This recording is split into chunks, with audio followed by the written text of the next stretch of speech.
Guys, meron tayong Geely Aquamango. Ayan. So, troubleshooting tayo guys. Ayan. Ito rin guys, ang susi niya.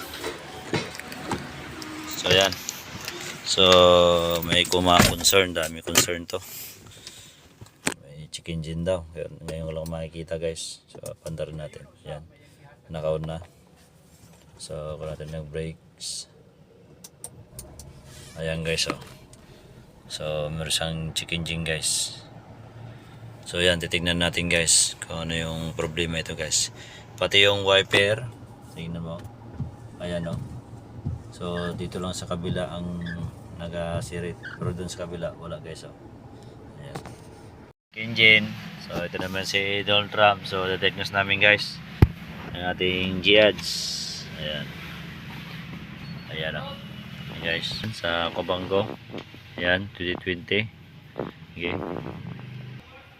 Ayan, so ginaskan pa namin guys kung ano yung kanya guys, trouble codes niya. Ayan. So ito yung guys, naga high voltage battery pack recovery disconnect. So meron problema guys. Tapos yung twice oxygen sensor capacity emission.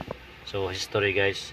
So ito guys, isa-isa namin yung data stream niya para malaman namin kung saan ba nagkaroon ng problema talaga. So malamang ito, battery pack. Karoon ng problema yan guys. So ito na yun sir, yung value sa cell sa ating battery voltage sa 48V. So mataas. Yan, nasa 3.65, 4.7 yan. So ito yung problema ngayon dito sa ating Geely Aquamango. At saka meron sa check engine. So yan guys. Yan sir.